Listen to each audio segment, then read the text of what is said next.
What's up, bitty, man? It's the Bronco the Fro coming at you with another reaction video. Raymar Football, he just dropped a video of the legend, the short king crown that man he put on for all the short kings out here. Standing there 5 feet 6 inches tall.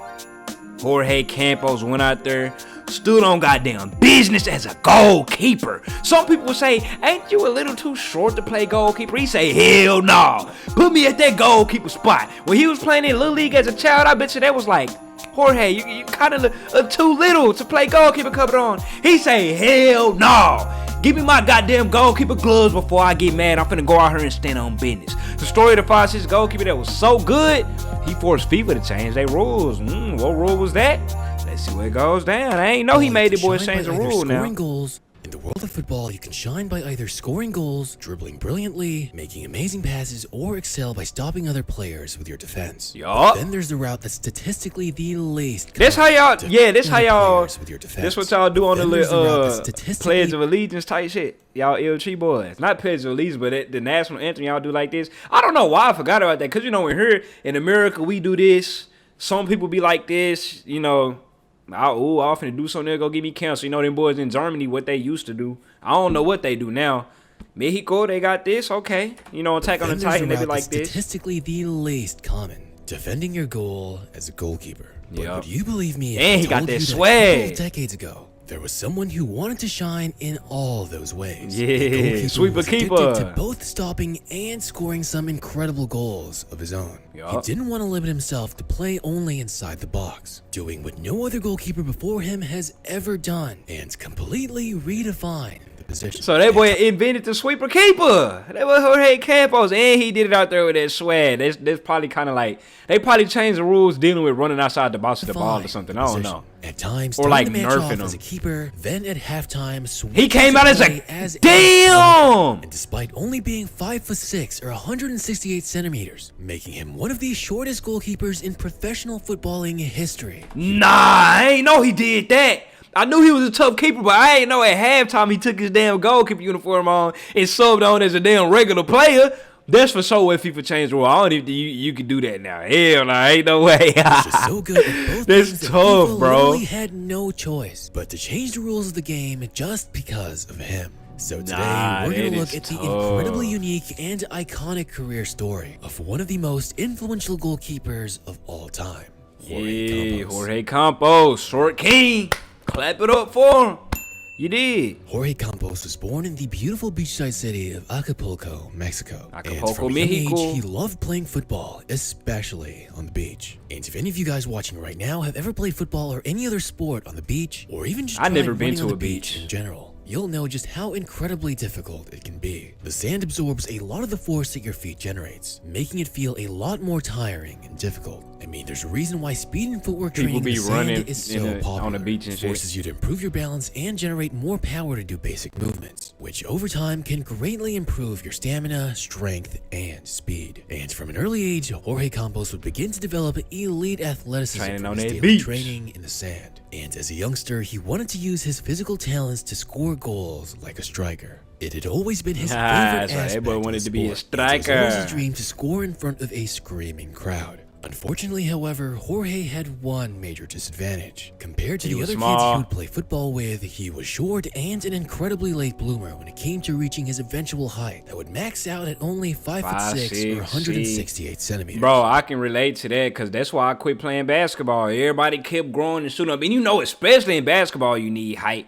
Everybody kept growing and shooting up. My ass stay short and skinny and scrawny, goddamn me. As such, he was the shortest kid around. And when they would play straight football matches, they would always avoid letting him play first or give him the position that he wanted. And I'm sure you guys know how it is with straight football. Nobody wants to play keeper. So this left young Campos with no choice but to stand in front of goal if he really wanted to join in. And stand on business. Despite him not getting the chance to play the position he always wanted to, he still gave his everything to goalkeeping. His small but athletic physique made him acrobatic, and his years of beachside training development gave him incredible reaction to his feet. But despite Jorge slowly building a reputation for his incredible goalkeeping, deep down he still always wanted to score goals. Yup, he wanted to be striker. To rush out of the penalty area. He did. Even going as far as dribbling the ball up to the halfway line. His passion for playing in the outfield and dreams of scoring goals would never truly leave him. And this is how the young goal-scoring goalkeeper. Jorge, you telling me you did all this damn running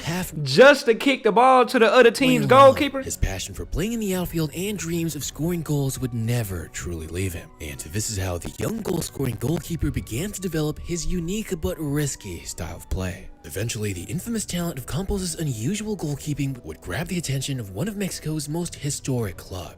Give me that ball. Pumas. In 1988, despite his underwhelming physical stature, the club didn't hesitate for a single second to sign him after seeing just how incredible of a keeper he was. As I said, despite his small size, Campos' positioning, reaction time, acrobatic athleticism, and unmatched ferocity and dedication was enough to completely make up for his lack of height. And to top it all off, he was an incredibly brave and composed keeper who was shockingly good with his feet and his touch and control. But joining the club as a 19-year-old would initially keep him on the bench as a substitute goalkeeper. But after his first season filled mainly with inactivity, only making a total of 8 appearances, he would eventually get tired of warming the bench. And he wanted to prove himself one way or another. So the young Campos would continuously ask his coach to play him as a forward. Please play me the game. Weeks of relentlessly give me some spin. His coach would ultimately decide to give him a shot. But nobody could have ever imagined just how it would eventually turn out when the 5'6" backup goalkeeper was subbed onto the pitch as the main striker, because the results were almost unbelievable. As Jorge Campos would go on to score 24 goals in a single season. See, I didn't really know all of this about him. The only highlight video I watched of Jorge Campos, that was like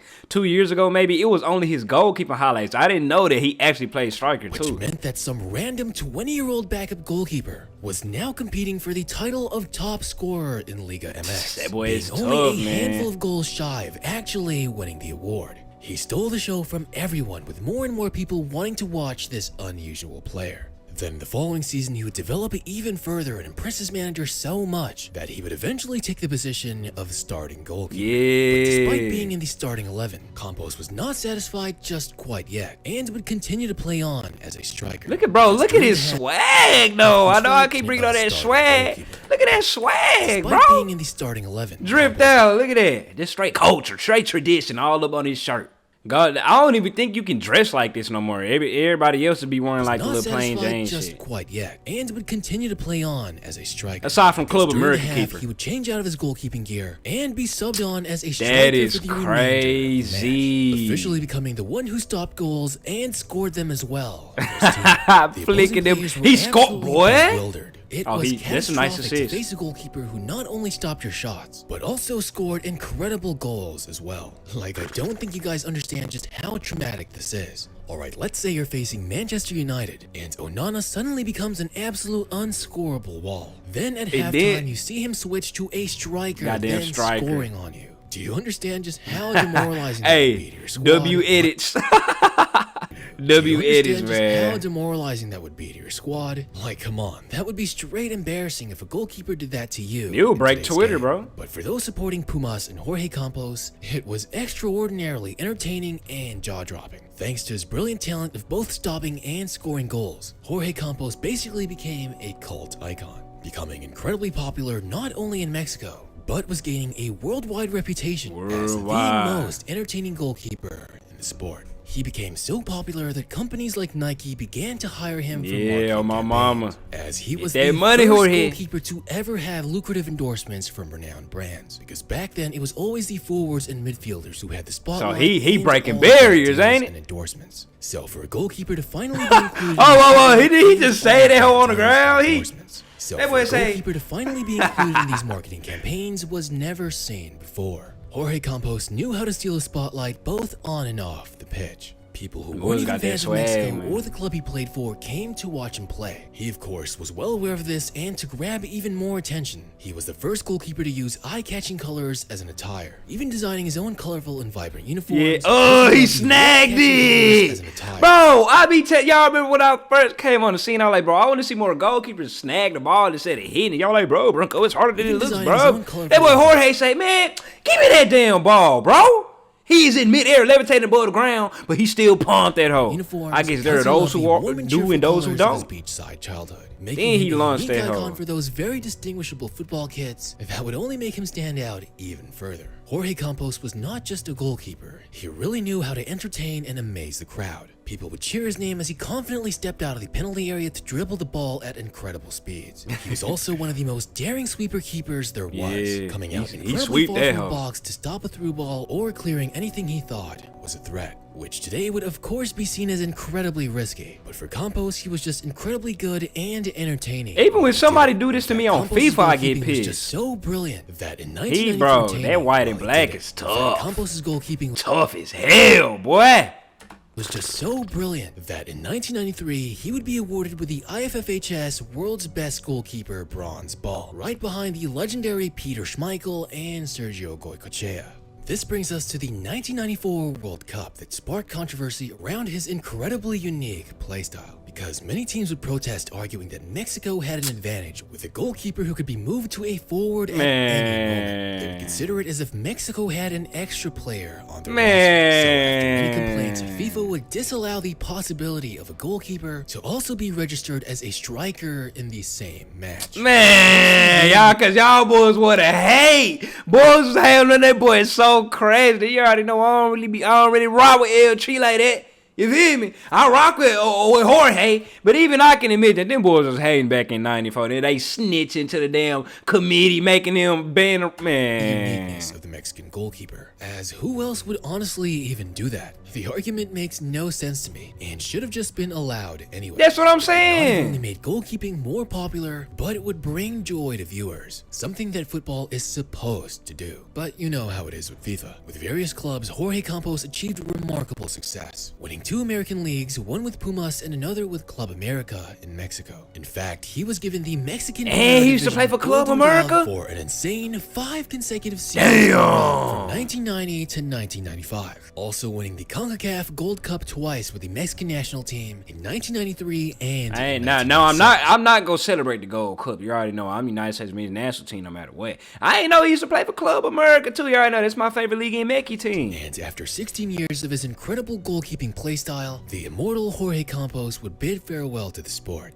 And despite never playing in any big clubs or big leagues, he still managed to become a global footballing icon and a goalkeeping pioneer who inspired countless of goalkeepers in the next generation to take interest in what was seen as a rather boring position. And even despite his retirement, his recognition as a goalkeeper continued to grow worldwide. What Campos has done for goalkeeping in both making it cool and popularizing it as the first commercial athlete for Nike in the position, while also becoming a icon in Mexico and around the world, really does deserve its respect. I mean, he was even big enough at the time to be in the same commercial with Ronaldo, Paolo Maldini, Luis Figo, and Patrick Kluivert for just how iconic and popular of a goalkeeper he was. And he would prove that despite the smaller size, his skills in both goalkeeping and that's live, bro. I need to react to that commercial. Seen again, making him one of the most unique footballers in history. I ain't gonna lie. Hey, shout out that man Raymar Football. I ain't gonna lie. Jorge Campos for sure. That's my favorite player of all time now. I'm sorry. Sorry to, well, I never really had a favorite player of all time. I only had a favorite player currently, which was Kevin De Bruyne. You know, that boy been hurt. He been being a weenie lately. He had a poor World Cup. So I really don't even got a favorite player right now. But my favorite player of all time, bro, for sure, Jorge Campos. Like, oh my goodness. I had no clue about that man subbing out a goalkeeper at halftime and moving the striker like that. 5'6", short king, breaking goddamn barriers, being the first to do all of this stuff, making them boys change the rules just because of him. That boy is tough. Shout out that boy Jorge Campos, man. Hey, I'm out.